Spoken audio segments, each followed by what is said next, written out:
या भूतलावरील सर्वश्रेष्ठ सम्राटांपैकी एक याच मधुर नरेशानं अभेद्य मधुर नगरीची स्थापना केली।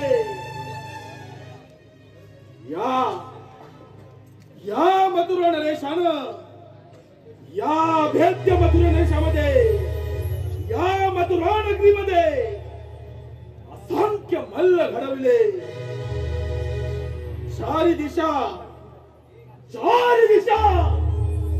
फक्त या मधुरा नरेश कंसाचा जय जयकार। या मधुरा नरेश कंसाचा उदो उदो।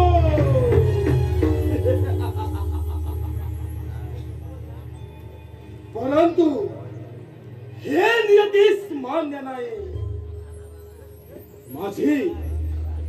माझी जीवा भावाची बहीण देवकी तिचं लग्न राजा वसुदेवाशी थाटामाटात हर्षभराच्या आनंदाच्या सोहळ्यात लावलं। त्याच लग्नाची वरात जात असताना त्याच हर्षभराच्या मंगल संध्येला एक आकाशवाणी झाले।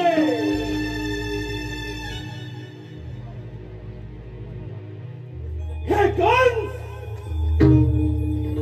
देवकी वसुदेवाचा आठवा पुत्र तुझा नाश करे।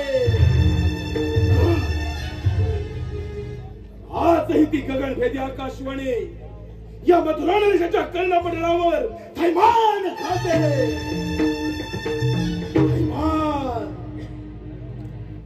त्याच वेळी देवकीला बंदीशाळेत टाकलं। देवकी वसुदेवाला झालेली 6 बाळ घराघरातून जमिनीवरून त्याचं बाण केले।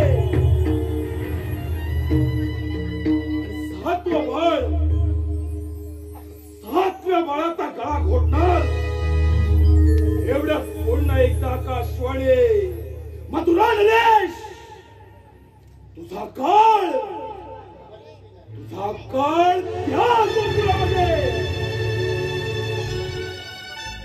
त्या गोकुळामध्ये आनंदानं वाढतोय।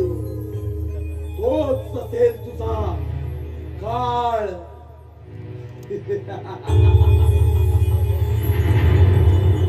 परंतु या मायावी कंसाचा डाव कोणाने दिस कळला नाही तर त्या गोकुळच्या प्रांत्यास काय करणार।